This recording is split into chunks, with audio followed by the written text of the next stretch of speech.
The Witch Hat Atelier anime is awesome, and to be honest with you, I had my doubts about this anime being good, and not because of the story it's adapting. I've made a video heaping praise on this manga in the past. The reason that I was worried was because this anime got delayed. It was originally supposed to release winter 2026 anime season, so it had me a bit concerned, but now I see my concern was for nothing because this anime is phenomenal. But the main reason I was worried for it was because I like its so-called peers like the big three fantasy anime, Frieren and Delicious in Dungeon, who were adapted by Household Anime Studios and Madhouse in Studio Trigger respectively, Witch Hat Atelier was getting adapted by Bug Films, which is not a big anime studio in its stature or history if you especially compare it to Studio Madhouse and Trigger. So the fact that Witch Hat Atelier was not getting an adaptation by an established big anime studio like Frieren and Delicious in Dungeon made me think that Witch Hat Atelier will be the one that would be getting the short end of the stick amongst the big three fantasy anime. But boy was I wrong. Studio Bug Films, the studio adapting Witch Hat Atelier, are doing the best they could so that the Witch Hat Atelier anime becomes the best possible product, and it really shows that the people in Studio Bug Films care for the Witch Hat Atelier story because they were not willing to release a half-baked adaptation that they were not content with. We can observe this with the decision to delay the release date from winter 2026 to spring 2026 happened. And man, it truly gives me joy when a great source material gets the adaptation it deserves. And I was glad to see the attention it was getting because yes, you could have a good anime, but it is pointless if it goes under the radar and not many people watches it, which I feel like happened to Delicious in Dungeon to an extent, which are like Frieren, which garnered massive amounts of popularity. So this got me jolly and feeling good about the current state of Witch Hat Atelier, and then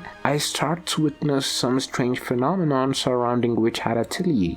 The first one was when Kamomi Shirahama, the mangaka of Witch Hat Atelier, conducted her interview with UNESCO and all hell broke loose on Twitter. There were a lot of people attacking Shirahama and the story of Witch Hat Atelier, and this was baffling to me because people were criticizing the story without actually reading it. Fair enough if you don't like UNESCO and the UN and their history with anime censorship, but it was kind of wild the way people were attacking Shirahama and Witch Hat Atelier, saying keep anime Japanese and all that. I mean, I understand not wanting anime and manga to be censored and it being westernized. Heck, I too hold that sentiment, but for the people criticizing the story of Witch Hat Atelier for what it is, shouldn't an author tell a story they want to tell instead of a story that is made to please the audience? Because I'm a massive believer that the story that an author wants to tell is always better than a story that is made to please the audience, because when you make stories to not offend and to please people,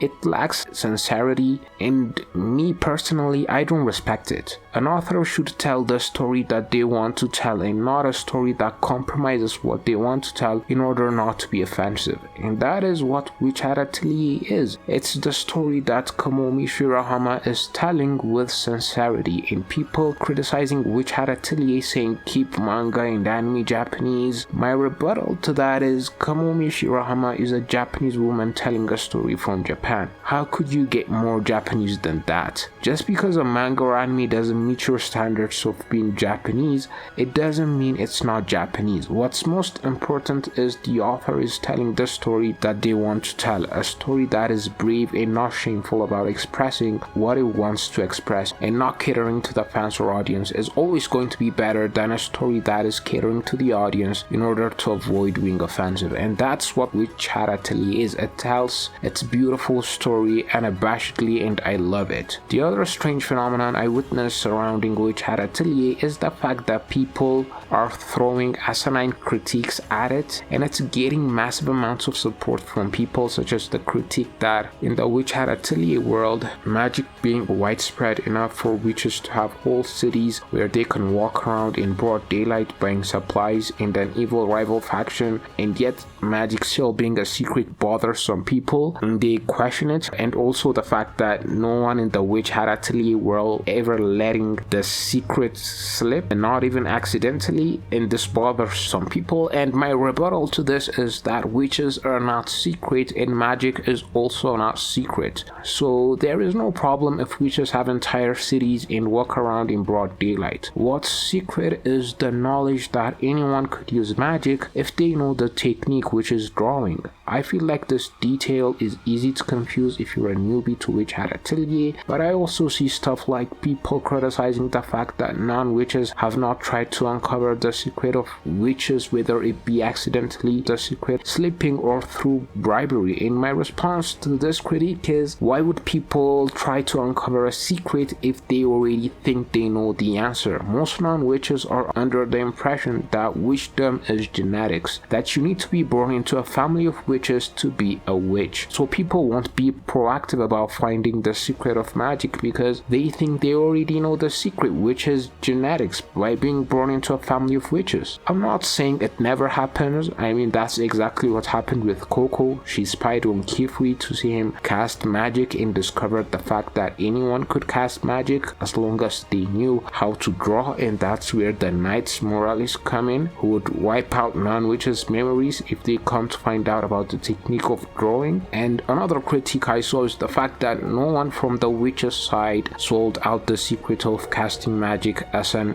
FU to the system, and criticizing that all the witches being saints. And this can be very easily explained because that's the whole point of the Brim Hats. The Brim Hats are the witches who rebel against the current status quo of keeping the way magic is casted a secret. And they let the secret of casting magic deliberately slip all the time. We see it happen with Coco when she met the Brim Cap who gave her the casting book and the magic ink as a kid. And we also see that happen with Costas. I feel like most of this critiques is coming from people who are not that far into the story of Witch Hat Atelier. And another critique I see that is very similar to the others is that the only reason why Coco got caught was because Qifrey was interested in her story and went back. And what if he didn't return? And what if Coco, instead of practicing magic, just went around spreading the word? And how has that exact scenario never happened before? And again, my response to this is an amalgamation of my previous responses. If Qifrey didn't return and didn't catch Coco using magic, she would have probably been recruited by the Brim Caps because they were already interested in her. But let's just say she didn't get recruited by the Brim Caps for argument's sake, and she just went around spreading the word. By that point, the Knights Morales would definitely be getting involved and would be doing their job of erasing people's minds of the knowledge of casting magic, and these types of situations would have happened and still happens, or else the entire point of the Knights Morales would be void. The Knights Morales organization exists because this keeps happening. Aside from this weak critiques that could be easily debunked getting traction on social media, which I found to be a strange phenomenon because you could easily answer the questions for yourself if you took the time to think a little. But aside from them, everything surrounding the Witch Hat Atelier anime seems to be good. I can't emphasize enough how much I love the fact that Witch Hat Atelier is getting this quality adaptation, because like I said before, unlike Free Run, which was made by Madhouse, who made the first season of One Punch Man, Overlord, Hunter x Hunter, and a plethora of anime I'm not mentioning, and also unlike Delicious and Dungeon, which is made by Studio Trigger, who are responsible for Cyberpunk Edge Runners, Kill La Kill, and many more, Studio Bug Films, the studio which is responsible for adapting the Witch Hat Atelier anime,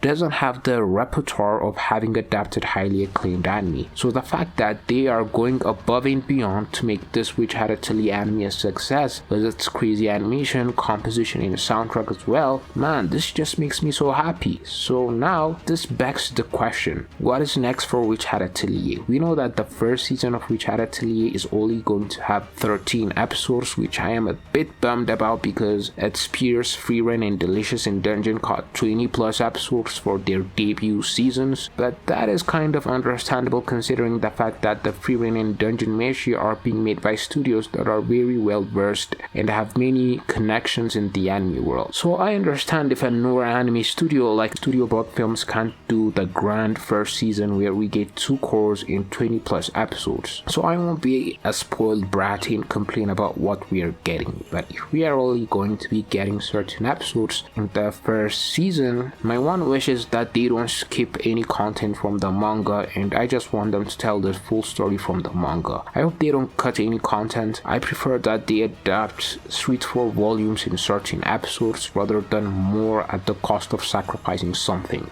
That's my only worry, not only for the season but for upcoming seasons. But other than that, I'm extremely happy with how the Witch Hat Atelier anime is getting adapted. And yeah, if you've made it this far into the video, please consider subscribing to this channel and liking the video. It will mean a lot. And with that said, see you guys in the next one.